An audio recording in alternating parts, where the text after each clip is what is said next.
So welcome to the second part of inflammation, और इसमें हम क्या देखेंगे, टाइप्स ऑफ इन्फ्लामेशन। तो देखते हैं इन्फ्लामेशन हमारा कितने टाइप का होता है। दो टाइप का होता है, एक्यूट और क्रोनिक। एक्यूट और क्रोनिक। अब इनको किस बेसिस पे डिफाइन किया गया है, डिवाइड किया गया है, तो वो ड्यूरेशन के बेसिस पे ये दोनों डिवाइड है, एक्यूट और क्रोनिक। तो एक्यूट क्या होता है, हमारा जो इन्फ्लेमेशन होता है वो एक शॉर्ट टर्म इन्फ्लेमेशन होता है, मतलब इंजरी के तुरंत बाद जो रिस्पॉन्स आएगा इन्फ्लेमेशन इंजरी के, तो वो क्या होगा, हमारा एक्यूट होगा। और आपका क्रोनिक जो होगा वो क्या होगा, एक लॉन्ग टाइम तक जो बॉडी का रिस्पॉन्स रहेगा, मोर देन लाइक मंथ्स और ईयर्स, तो वो रिस्पॉन्स जो होगा बॉडी का डिफेंसिव मैकेनिज्म का, वो क्रोनिक होगा। तो वन बाय वन हम देखेंगे। एक्यूट पहले देखते हैं। तो एक्यूट में क्या है, it is the earliest and immediate response to injury. जब आपकी इंजरी होगी तो एक बॉडी डिफेंस मैकेनिज्म रिएक्शन चलेगा, वो जो जस्ट इंजरी के तुरंत बाद जो आ रहा है, उसी एक मिनट बाद या विद इन एन आवर या विद इन एन वीक, तो वो क्या रिस्पॉन्स है, वो एक हमारा एक्यूट रिस्पॉन्स है, शॉर्ट टर्म रिस्पॉन्स है। अब इसी को मैंने लिखा है कि शॉर्ट ड्यूरेशन होता है और ज़्यादा से ज़्यादा 2 वीक्स, 2 वीक तक मैक्सिमम से मैक्सिमम हमारा ये लास्ट करता है। कौन, एक्यूट इन्फ्लामेशन। अब क्या है कि इस एक्यूट इन्फ्लेमेशन के अंदर जब हमारा इन्फ्लेमेशन होगा तो एक सीरीज ऑफ चेंजेस आते हैं, एक सीरीज ऑफ चेंजेस, कई सारे इवेंट्स होंगे हमारे एक्यूट इन्फ्लेमेशन में, जो कि हम 3 टॉपिक के अंदर में पढ़ते हैं वन बाय वन।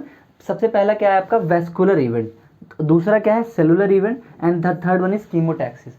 तो ये क्या है, ये 3 इवेंट हैं। वेस्कुलर इवेंट मीन्स जो चेंजेस हमारे वेसल्स में आएंगे, और जो सेलुलर इवेंट मीन्स सेलुलर जो हमारे चेंजेस सेल्स में आ रहे हैं, उन चेंजेस को हम सेलुलर कहेंगे। और कीमोटैक्सिस क्या है, कीमोटैक्सिस उसके बाद की प्रोसेस है। तो हम वन बाय वन डिटेल में देखते हैं इन तीनों इवेंट्स में होता क्या है। अब तीनों इवेंट्स में जो सबसे पहला इवेंट है वो है वेस्कुलर इवेंट्स। तो देखते हैं क्या है वेस्कुलर इवेंट्स। जो है इसके अंदर कई सारे छोटे छोटे स्टेप्स होते हैं इवेंट्स में। तो सबसे पहला क्या होता है, जब आपका इन्फ्लेमेशन होगा और जो उसका एक एक्यूट रिस्पॉन्स आया, तो उसके अंदर भी जो सबसे पहला रिस्पॉन्स है वो क्या होगा इंजरी के बाद, वेजोकॉन्स्ट्रिक्शन। मतलब अगर कोई भी इंजरी हुई, कोई भी फिजिकल केमिकल एजेंट या इन्फेक्टिव एजेंट, जैसे कि हमने कॉज ऑफ इन्फ्लेमेशन पढ़ा था, वो हमें हमारी बॉडी को इफेक्ट करा, तो उसके बाद जो एक्यूट रिस्पॉन्स आएगा वो क्या होगा, उसमें सबसे पहले जो होगा वो वेजोकॉन्स्ट्रिक्शन होगा। मतलब थोड़ी देर के लिए हमारी जो क्या है, वेसल्स वहाँ की जहाँ पे इंजरी हुई है वहाँ की वेसल्स की नैरोइंग हो जाएगी, वो शॉर्ट, उनकी जो वाइडनिंग, जो विड्थ ऑफ वेसल है वो कम हो जाएगी बहुत। और ये क्या है, ट्रांजिएंट वेजोकॉन्स्ट्रिक्शन है। ट्रांजिएंट मतलब जहाँ पे भी आए उसका मतलब होता है शॉर्ट ड्यूरेशन, मतलब बहुत कम टाइम के लिए, जस्ट आफ्टर द इंजरी हमारी क्या होगी, नैरोइंग ऑफ वेसल्स हो जाएगी। सबसे पहला जो एक स्टेप है वेस्कुलर इवेंट के अंदर। उसके बाद क्या होगा, कॉन्ट्रैक्ट होने के बाद क्या होगा, वेजो डायलेशन, मतलब कॉन्ट्रैक्ट कर गई वेसल्स, अब रिलैक्स करेंगी, वेजो डायलेशन होगा। आर्टेरियोल्स, मतलब आर्टेरियोल्स क्या होंगे, डायलेट होंगे, मतलब उनकी वाइडनिंग हो जाएगी। अब वो होगी क्यों, कैसे होगी, क्या एक्ट करता है, तो मास्ट सेल जो होता है, एक तरीके की सेल है, वो क्या रिलीज करती है, हमारा हिस्टामिन रिलीज करती है। अब हिस्टामिन क्या करता है, हिस्टामिन हमारा एक्ट करेगा जो हमारी स्मूथ मसल्स हैं, वेस्कुलर स्मूथ मसल्स, मतलब जो हमारी वेसल्स में हमारी स्मूथ मसल्स प्रेजेंट हैं, जो हमारी स्मूथ मसल्स प्रेजेंट हैं, उन पे कौन एक्ट करेगा, हिस्टामिन। और हिस्टामिन को रिलीज कौन कर रहा है, मास्ट सेल। तो ये जो इस पे जब एक्ट करेगा तो हमारी जो मसल्स हैं वो और रिलैक्स कर जाएंगी, जिसकी वजह से हमारा डायलेशन हो रहा है। और अगर सोचो आप, डायलेशन हो रहा है तो मतलब वेसल्स डायलेट कर गई, और जब डायलेट कर गई तो उसके अंदर जो ब्लड फ्लो बढ़ रहा था उसका क्या होगा, वो क्या होगा हमारा, उसका अगर पाइप कोई चौड़ी हो जाती है, अगर उसमें पानी सप्लाई हो रहा है तो वो पानी और ज़्यादा जाने लगेगा। तो सिमिलरली अगर विड्थ उसकी बढ़ गई वेसल की, तो ब्लड का फ्लो का जो वॉल्यूम है वो बढ़ जाएगा। तो यहाँ पे क्या हो रहा है, इंक्रीज ब्लड सप्लाई, मतलब यहाँ पे वॉल्यूम ऑफ ब्लड की सप्लाई इंक्रीज होगी। पर जब ज़्यादा ब्लड फ्लो करने लगा और चौड़ी हो गई वो कौन, वेसल, तो उससे क्या होगा, इसका जो ब्लड फ्लो की स्पीड है वो कम हो जाएगी, वॉल्यूम बढ़ जाएगा पर स्पीड कम हो जाएगी।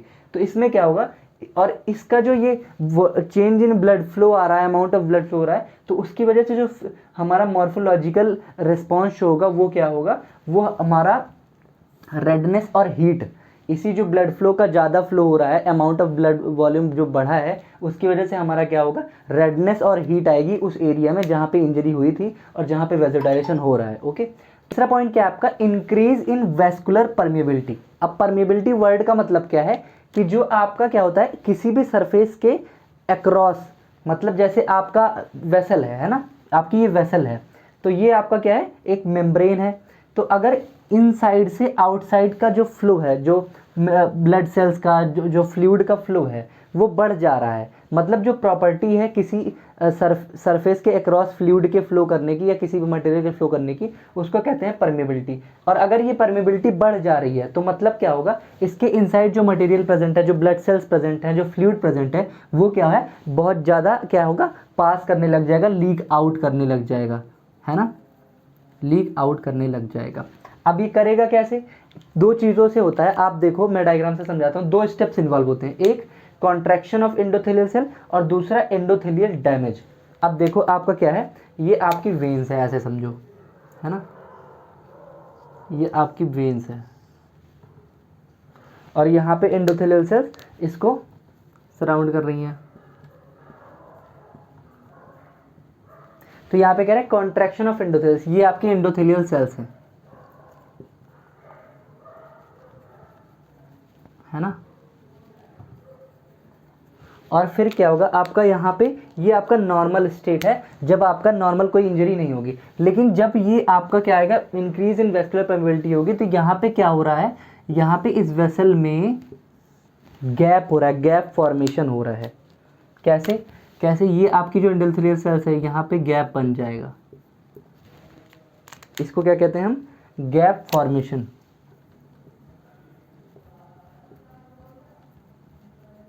गैप फॉर्मेशन ये हुआ क्यों, इसलिए हुआ क्योंकि एक तो आपकी ये जो एंडोथेलियल सेल्स है वो खुद कॉन्ट्रैक्ट कर रही है। कॉन्ट्रैक्ट क्यों कर रही है, इनको कॉन्ट्रैक्शन कौन कराएगा, done by histamine.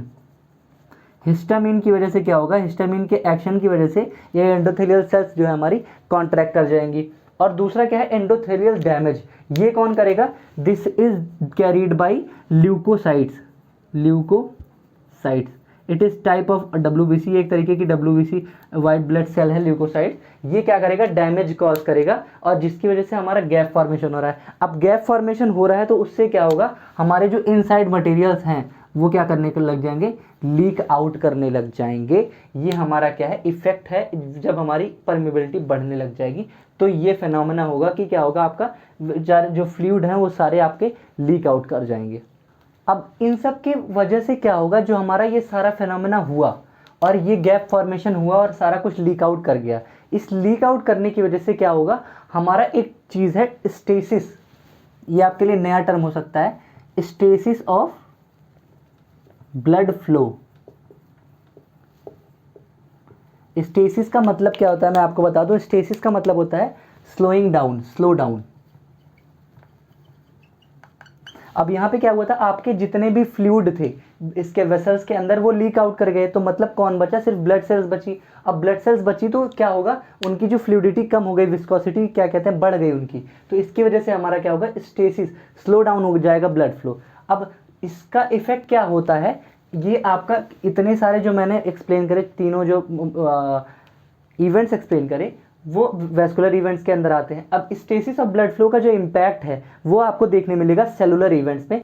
So that's it for this video. इस वीडियो में हमने एक्यूट इन्फ्लामेशन और वेस्कुलर इवेंट्स देखे और नेक्स्ट वीडियो में हम देखेंगे सेलुलर इवेंट्स के बारे में डिटेल। So thank you.